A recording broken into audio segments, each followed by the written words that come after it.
Bonsoir à toutes et tous et bienvenue dans ce nouvel épisode d'un 2 3 BD chez les libraires. Alors ce soir, je vous propose qu'on aille faire un tour à la Garenne-Colombe et qu'on retrouve Stéphanie de la librairie Comic Strip. Allez, on va retrouver Stéphanie, c'est parti.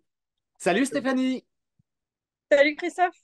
Bon, tout se passe bien à la Garenne? Écoute, super. Là, tu vois, on est mardi matin, donc on est en pleine réception de marchandises. C'est Et bien, tu ouais, vois un plein de petit peu. cartons derrière. Ouais, exactement. Mais c'est Mais bien, bon, ça va être plein de bandes dessinées à présenter, donc c'est chouette. on a l'impression qu'on ouvre toujours les petits paquets de Noël, toi, avec nos cartons. C'est vrai que c'est un beau Ici, métier de recevoir des cadeaux comme ça toutes les semaines. ouais, c'est pas mal. Alors, quel est donc le premier album que tu nous conseillerais cette semaine? Écoute, je vais essayer de te mettre un peu de lumière et de couleur dans les yeux parce que la météo est pas terrible, terrible. Non. Je voulais d'abord parler de Carcajou.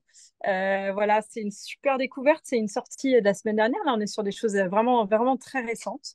Carcajou, en fait, on est aux éditions Sarbacane et ça, je tiens à le souligner parce que je trouve à chaque fois que le travail éditorial est magnifique, Ouais, ouais, ouais. super en valeur, c'est des beaux objets, c'est toujours très très chouette.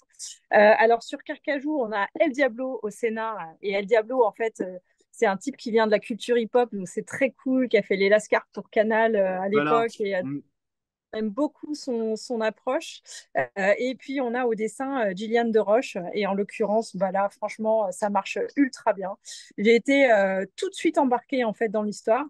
Ça se passe dans l'Alberta, en fait, à la fin du 19e siècle.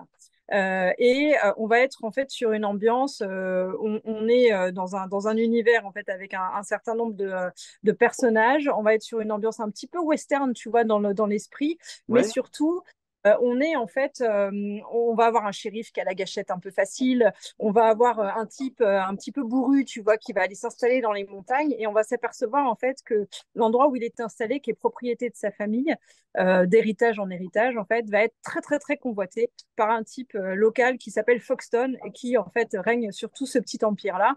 Foxton, il a un appétit insatiable, tu vois, vraiment pour découvrir de nouveaux espaces et surtout pour avoir des endroits pour faire du forage Eh parce qu'il oui. y aurait du fait dans ces endroits-là. Donc évidemment, lui, il s'embarque dans cette histoire-là. Et le type qui habite dans cette colline, c'est Gus Carcajou. Et Gus Carcajou, en fait, la première scène, ce qui est génial aussi, c'est le découpage un peu de cette BD. On a un espèce de, tu sais, comme dans les séries aujourd'hui, on a une espèce de prequel où t'es dans une première scène avec lui, il s'installe dans ces montagnes et bam, combat avec un ours. Donc je sais pas si tu imagines, ça Ah ouais. commence très Ah très. ouais, ça démarre très fort. Ouais, le sujet est juste génial. Et puis, tu as quelques pages comme ça, et hop, on te balance en fait la première partie. Voilà, je trouve que ça fait très cinématographique, tu vois, tu as Ah vraiment oui. un break. Et je trouve que le rythme est super bien pensé là-dessus. Un petit point aussi que je n'ai pas précisé, tu vois, je t'ai parlé des deux auteurs. Je trouve ça hyper intéressant aussi, régulièrement, le travail de couleur, en fait, dans la BD. Bien sûr. Et en l'occurrence, on a Marion Chancerelle à la couleur, qui a travaillé avec le dessinateur, bien sûr, mais ça marche ultra bien. Il y a des moments, regarde, il y a des moments de souvenirs et du passé, donc Ah on est en ouais. noir et blanc, en canon. C'est vraiment très, très chouette. C'est vrai que le Ça, métier de gros, coloriste, on le défend pas assez. T'as bien raison. ouais, non, mais surtout, tu sais, parfois, ils sont pas crédités au Bien générique. Et sûr. là, Mm. je trouve ça vraiment hyper important. Donc, très gros coup de cœur de BD. Sincèrement, dès la page 3 j'étais partie. J'avais vraiment envie de connaître la suite. Il y a un peu tous les ingrédients. Comme je te disais, tu as un shérif à la gâchette facile. Tu as aussi beaucoup, on revient dans le passé, en fait, de certains. Il y a le passé qui revient par les esprits, parfois, tu vois. Et puis, par aussi des vraies histoires, par aussi des vrais ressorts, en fait, de suspense, de choses qui se sont passées il y a des dizaines d'années, mais qui vont ressurgir, en fait, dans l'histoire. Ça a Franchement, l'air très bien canon. ça. Écoute, moi je l'ai pas Ouais, reçu encore, donc voilà, mais ah, je le note. Dans mes trucs à n'hésite lire, je le pas, note. n'hésite pas, très très cool. Alors Stéphanie, ce deuxième coup de cœur. Yes, deuxième coup de cœur, partagé avec toi et avec tout le monde, le nouveau Steve Clusor, en fait. Voilà, ça s'appelle Le combat d'Henry Fleming. La particularité, c'est que c'est une adaptation d'une œuvre littéraire qui a d'ailleurs déjà été adaptée au cinéma, qui s'appelle The Red Badge of Courage de Stephen Crane.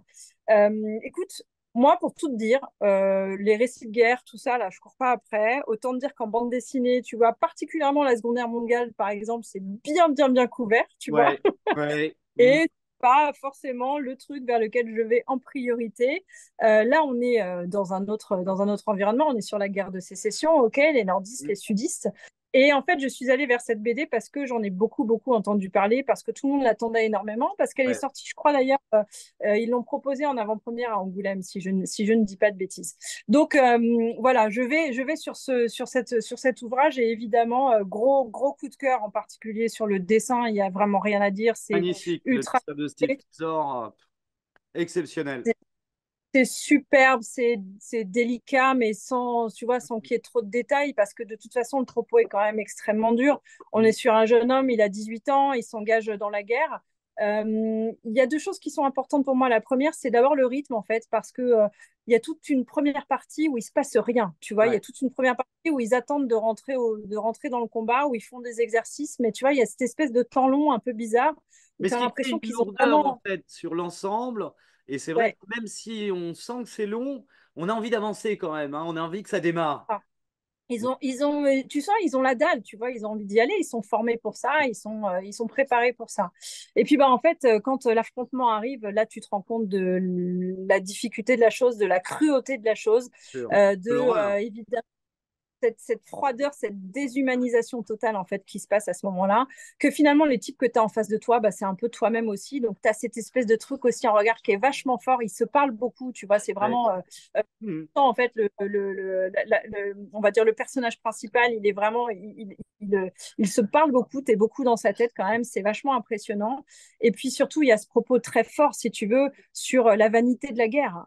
Et très franchement, ramené dans le contexte aujourd'hui, bah, évidemment, c'est des choses qu'on a besoin de lire, qu'on a besoin Bien sûr. d'entendre. C'est dur. Et Et ce puis qui on voit m'a, la position des chefs aussi, on voit la ouais, position des généraux là. Voilà.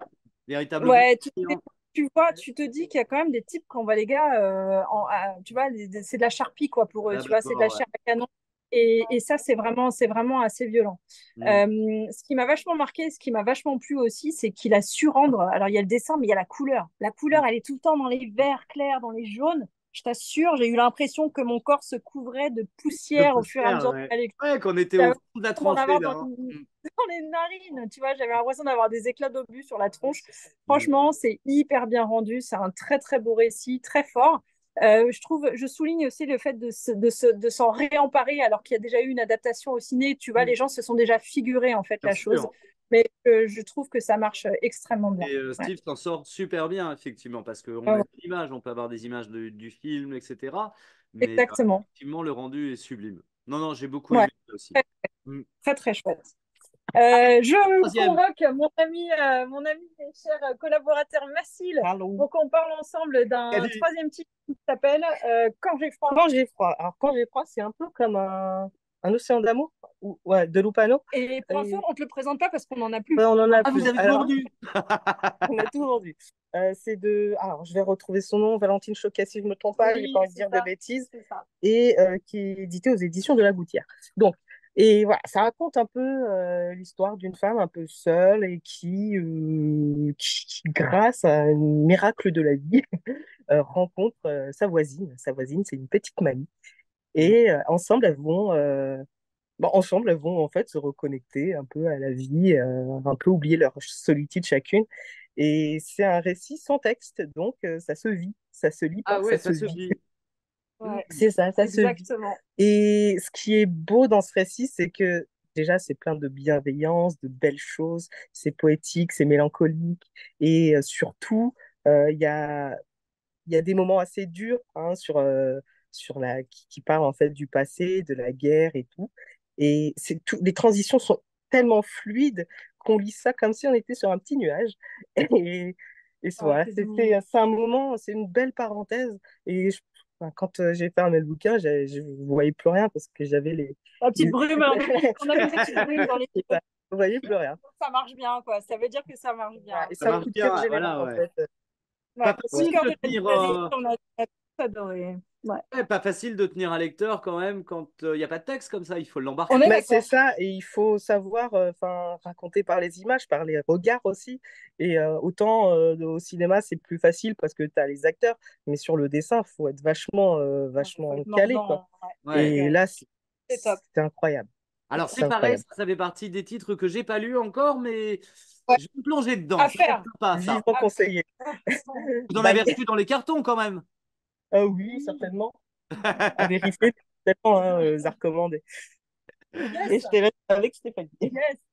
Ben Alors oui, voilà. Stéphanie, parce qu'il y a un petit événement, c'est le premier d'ailleurs à la librairie samedi. Raconte-nous ça. Ouais, exactement. Première signature pour nous. On est trop contents. En fait, on reçoit du coup le scénariste du dernier jour de Lovecraft. Autant dire que le sujet va plaire. Il Ouais, s'appelle Rob Olivo. Il est passionné du personnage et du coup, bah, on a la chance qu'il nous rejoigne samedi après-midi.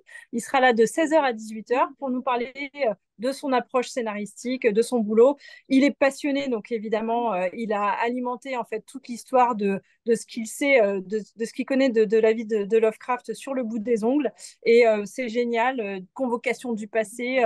On nous projette dans le futur aussi avec un peu d'anachronisme sympa. J'ai hâte qu'il soit là pour nous excellent. en dire. Et puis c'est Voilà. vrai que c'est plutôt des dessinateurs généralement qu'on voit en dédicace. Et là, c'est chouette Ouais, aussi. On parlait tout à l'heure des coloristes, de tout ça.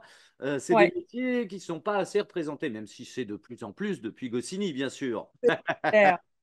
Et voilà, ce sera Bah samedi. justement, tu vois, je fais une petite transition puisque pas très loin de la librairie à l'espace Carpeau à Courbevoie, bah, j'ouvrirai Yes. une exposition à partir de samedi où je vais parler un peu de Goscinny, à la fois René, le père, la fille Anne et puis Catel, bien sûr, la dessinatrice, Ah, c'est génial. l'associée Bah, tu vois, Anne tu, pour tu Lucrèce. passeras chez moi. Je passerai chez toi. C'est Et ben parfait. voilà, comme ça, voilà, ça sera une occasion. Et ben écoute, Exactement. j'invite mes téléspectatrices et téléspectateurs à venir te rendre visite samedi pour rencontrer le scénariste. Et puis nous, on se Yes. voit à l'exposition. Yes, c'est top. Bah, écoute, je te remercie encore. Ça, faites une Eh ben super écoute, belle journée. merci à toi et à bientôt. Salut, ciao.